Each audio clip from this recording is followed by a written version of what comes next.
In 1999, they were 90 minutes away from becoming world champions. They had the best players, the largest investment, and a population of 1.4 billion people supporting them. They were the undisputed queens of Asian football. Today, China's women's football team struggles to qualify for major tournaments. They've gone from world championship finals to being ranked lower than countries with populations smaller than a single Chinese city. This is the story of the most spectacular fall from grace in women's football history. A cautionary tale about how success can become your greatest enemy, and how a single generation of decisions can destroy decades of dominance. What happened to Chinese women's football isn't just a sports story. It's a masterclass in how empires crumble from within. Dramatic pause if you think you know why China fell from football grace. Prepare to be shocked, because the real reasons behind their collapse are far more complex and devastating than anyone imagined. The golden era, 45 seconds to 5 minutes, triumphant, nostalgic music, building to epic crescendo. To understand China's fall, we need to understand just how dominant they once were. And I mean dominant, in a way that modern football fans can barely comprehend. Between 1986 and 1999, China won 6 out of 8 Asian Cups. But that's not even the impressive part. The impressive part is how they won. In the 1991 Asian Cup, China beat Japan 5-0 in the final. Not just beat them, humiliated them. They scored goals that are still shown in highlight reels today. Goals that made grown men cry tears of pure football beauty. The 1995 Asian Cup was even more dominant. China didn't just win every game, they won every game by at least 3 goals. Their goal difference was +18 in just 5 matches. Teams were scared to play them, but their crowning achievement came in 1999 at the Women's World Cup in the United States. China made it all the way to the final, playing the most beautiful football the world had ever seen from an Asian team. The final against the United States was watched by 90,000 people in the Rose Bowl and 40 million on television in China. It was the moment Chinese women's football was supposed to conquer the world. They lost 5-4 on penalties after a 0-0 draw.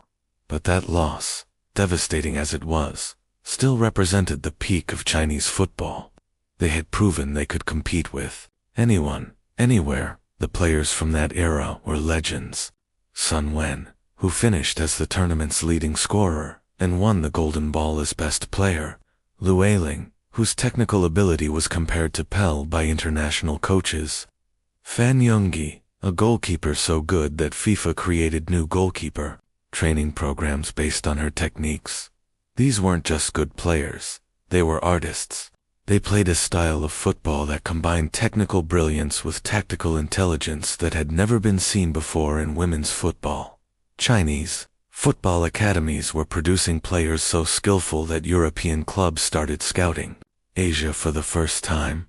The infrastructure was world-class, the coaching was revolutionary, and the results spoke for themselves. In 1999, China had everything: the best players, the best facilities, the most advanced training methods, and a population fanatically devoted to their success. What could possibly go wrong? The first cracks 5 to 10 minutes. Music shifts to subtle tension, building uncertainty. The first signs of trouble appeared in places no one was looking. Not on the football field, but in boardrooms and government offices, thousands of miles from any stadium. 2001 marked a turning point that seemed positive at the time, but would prove catastrophic in the long run. China was awarded the right to host the 2008 Olympics, and suddenly, every sport became important. Not just football, everything. The Chinese government, flush with Olympic ambitions, made a decision that seemed logical: spread resources across all sports to maximize medal chances. Football, which couldn't guarantee Olympic gold, suddenly found its funding redirected to gymnastics, diving, weightlifting sports, where China could dominate. But the damage went deeper than just money. The best athletic minds in China, the coaches, the sports scientists, The trainers who had built the football dynasty were reassigned to Olympic sports. Ma Liangxing, the legendary coach who had developed the tactical systems that made China world-class, was moved to athletics. Wang Haiming, the fitness guru behind China's incredible conditioning, was reassigned to swimming. Even more devastating was the talent drain. The selection system that had identified future football stars was expanded to cover all sports. Suddenly, a girl who might have become the next Sun Wen was being funneled into diving or badminton instead. Former Chinese Football Association official Li Wei later admitted, "We thought we were being smart by diversifying. We didn't realize we were dismantling the machine that had made us great." The 2003 World Cup should have been China's moment of redemption after the heartbreaking 1999 final. Instead, it became their first real disappointment. They were eliminated in the quarterfinals by Canada, a team they would have beaten 5-0 just 4 years earlier. But even then, nobody panicked. One bad tournament happens to everyone, right? The 2004 Olympics would prove that China was still a force. They finished 4th, missing the medals entirely. For the first time in over a decade, China had failed to reach a major tournament final. The writing was on the wall, but nobody wanted to read it. The infrastructure collapsed 10 to 15 minutes. Darker, more ominous music, reflecting institutional decay. What happened next was like watching a slow-motion building collapse. Each pillar of Chinese women's football excellence fell one by one. And by the time anyone noticed, it was too late to save the structure. The first pillar to crumble was the youth development system. For 15 years, China had operated the most sophisticated talent identification program in women's football. Scouts would travel to every province, every city, every village, looking for girls with the perfect combination of athleticism and football intelligence. But by 2005, those scouts were gone. The money that had funded their nationwide searches was redirected to Olympic preparations. Suddenly, China went from casting the widest possible net to hoping that talent would somehow find its way to them. The numbers tell the story. In 1998, China had 45 full-time women's football scouts covering all 34 provinces. By 2006, they had 8 scouts covering the entire country. Entire regions that had produced multiple national team players were now completely ignored. Former scout Chen Ming described the collapse. "We went from seeing 10,000 potential players per year to maybe 500. We weren't just losing quantity. We were losing the ability to find the diamonds in the rough that had always been China's strength." The second pillar was the coaching education system. Chinese football had developed a unique coaching philosophy that combined Chinese tactical thinking with international best practices. Their coaching courses were so advanced that foreign coaches would travel to China to learn, but as resources were diverted to Olympic sports. The coaching development programs were the master coaches who had trained the next generation were reassigned or retired without replacement. The institutional knowledge that had taken decades to build simply vanished. By 2007, many Chinese women's football teams were being coached by men who had never played women's football and had received minimal training in the unique demands of the women's game. The third pillar was the domestic league structure. The Chinese Women's Football League had been one of the strongest in the world, providing a competitive environment where national team players could develop and maintain their skills. But without proper investment, and with the best athletes being diverted to other sports, the league quality plummeted. Teams folded, attendance dropped, and the level of play became so poor that it actually hindered rather than helped player development. Former national team captain Lu Ailing watched the destruction from the sidelines. It was heartbreaking. We had built something beautiful, something that worked, and we watched it die from neglect, not from competition, not from being beaten, from being ignored. But perhaps the most tragic part of China's decline was what happened to an entire generation of potential stars. Players who should have carried Chinese football into the 21st century but were lost to systematic neglect. Meet Wang Lisi. In 2003, at age 12, she was identified as potentially the most talented footballer China had ever produced. She had the technical skills of Sun Wen, the speed of Lu Ailing, and a football intelligence that coaches said was supernatural. She was enrolled in the Dalian Football Academy, the same institution that had produced China's greatest players. But by 2005, when Olympic preparations intensified, the Academy's football programs were massively downgraded. Wang Lisi's coaches were reassigned to train gymnasts. Her training facilities were converted for Olympic sports. The specialized nutrition and sports science support that had been standard for football prospects was eliminated. By age 16, Wang Lisi had quit football entirely.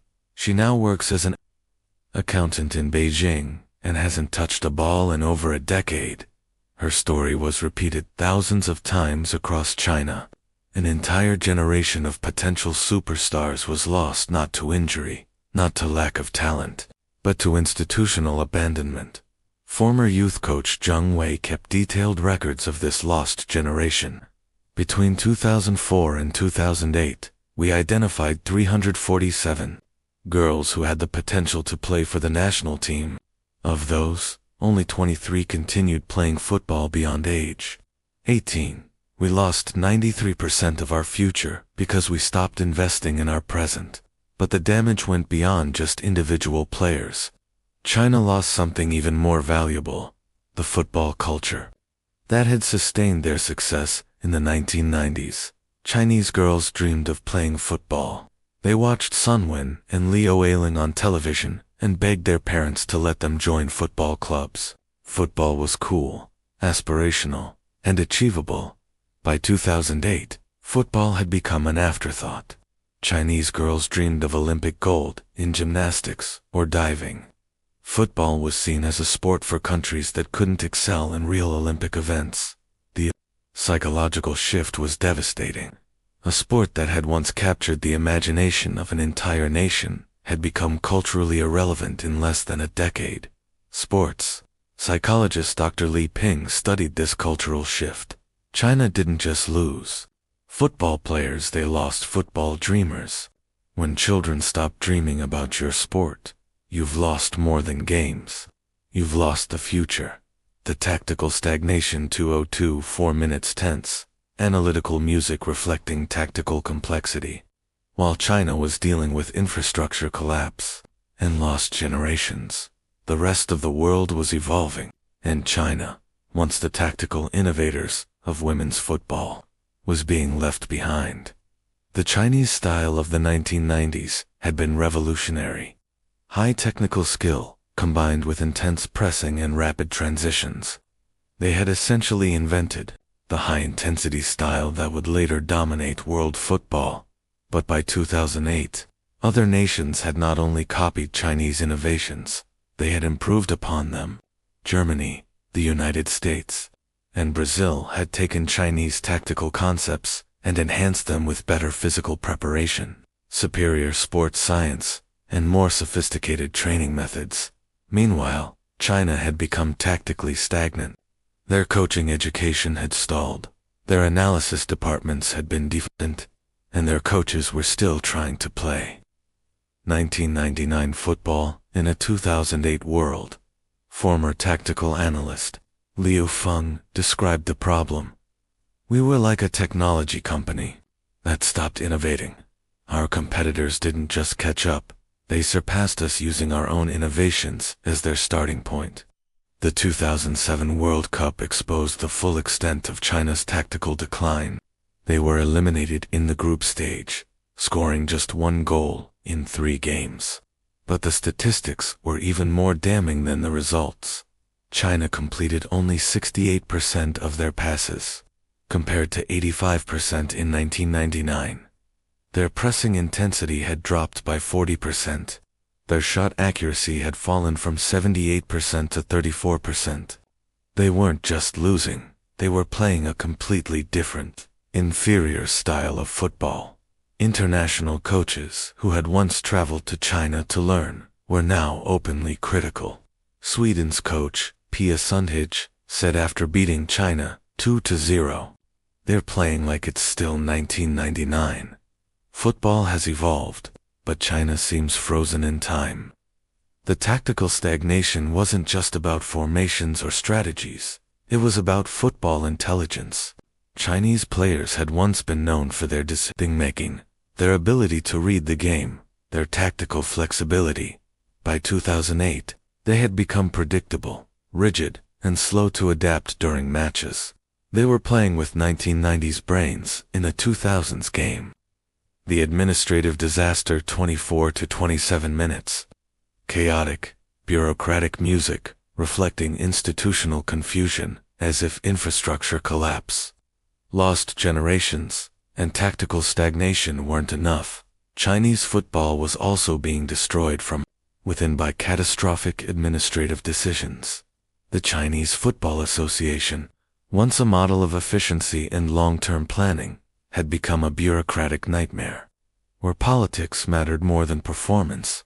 Between 2004 and 2012, China had 8 different women's national team coaches. For comparison, during their golden era, from 1991 to 2001, they had just 2 coaches. Stability, which had been a cornerstone of their success, was replaced by constant upheaval. Each new coach brought a different philosophy, different tactics, and different players. There was no continuity, no long-term planning, and no institutional memory. Players would master one system only, to have it completely changed 6 months later. Former captain Han Duan described the chaos. "We would report for national team duty, never knowing what formation we'd be playing, what our roles would be, or even who our teammates would be. It was impossible to build chemistry or understanding. But the administrative problems went deeper than just coaching changes. The CFA made a series of decisions that systematically undermined their own sport. In 2005, they decided to focus resources on hosting major tournaments rather than developing players. China bid for and won the right to host the 2007 Women's World Cup, spending hundreds of millions on facilities and organization. The tournament was a huge success for everyone except China. They were eliminated in the group stage on home soil, one of the most humiliating defeats in their history. The money spent on hosting could have funded youth development programs for a decade. Instead, it was spent on a 3-week tournament that highlighted how far China had fallen. In 2009, the CFA made an even more damaging decision. They decided to professionalize women's football by encouraging private investment and reducing government support. This might have worked in a market economy with strong football culture, but in China, where women's football had always depended on state support and where private investors had little interest in women's sports, it was catastrophic. Teams folded overnight when government funding was withdrawn and private investors failed to materialize. The domestic league, already weakened, essentially collapsed. Former CFA official Wang Junsheng later admitted, "We made every wrong decision possible. We acted like we were managing a business instead of nurturing a sport. We forgot that our strength had always come from long-term commitment, not short-term profits." The point of no return, 27 to 29 minutes. Dark, final music reflecting irreversible decline by 2011. Chinese women's football had reached a point where their decline became self-perpetuating.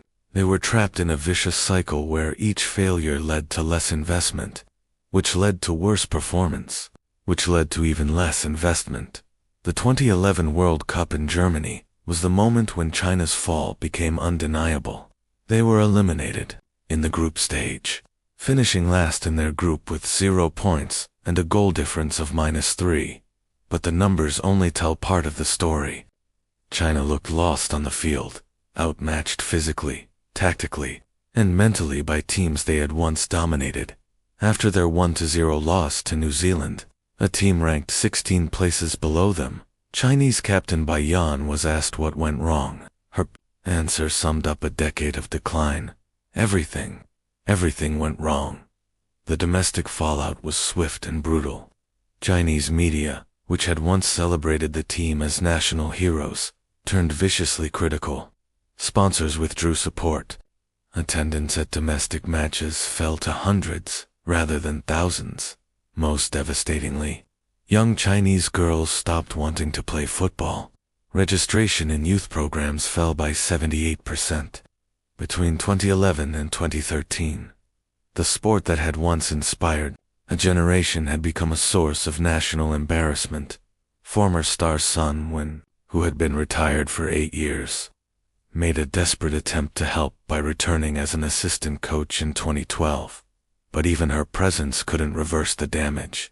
It was like trying to restart a car that had been sitting in a field for 10 years, she later said. All the parts were rusted, the fuel was contaminated, and nobody remembered how to drive it. Today, China continues to struggle in international women's football. They've never returned to a World Cup final, never won another Asian Cup, and have watched as Japan, North Korea, and Australia have surpassed them in regional dominance. But China's fall from grace teaches us lessons that extend far beyond football. First, success is fragile. Dominance that took decades to build can be destroyed in just a few years of neglect and poor decisions. Second, infrastructure matters more than talent. China had plenty of talented players even during their decline, but without proper systems to develop and support them, talent means nothing. Third, culture beats strategy. China lost their football culture when they stopped prioritizing the sport, and no amount of tactical innovation or coaching changes could compensate for that loss. Fourth, long-term thinking is essential. Every decision that led to China's decline seemed logical in the short term but was catastrophic in the long term. The story of Chinese women's football isn't just about one country's sporting decline. It's a cautionary tale about how quickly institutions can crumble when the fundamentals are neglected. Today, there are signs that China is trying to rebuild. New investment in youth programs, better coaching education, and a renewed commitment to long-term development. But rebuilding is much harder than maintaining. China is essentially starting from scratch, trying to recreate something that took decades to build originally. Whether they can return to their former glory remains to be seen. But their fall serves as a permanent reminder that in elite sport, as in life, nothing can be taken for granted. Success must be earned again, every single day, or it will slip away faster than anyone imagines possible. Next week, we'll explore a more positive story, how Australia went from football minnows to Asian powerhouses through smart planning and innovative thinking. If this story taught you something about success, failure, or the importance of long-term thinking, let me know in the comments. And remember, the greatest victories often come after the most devastating defeats. See you next time on Untold Pitch.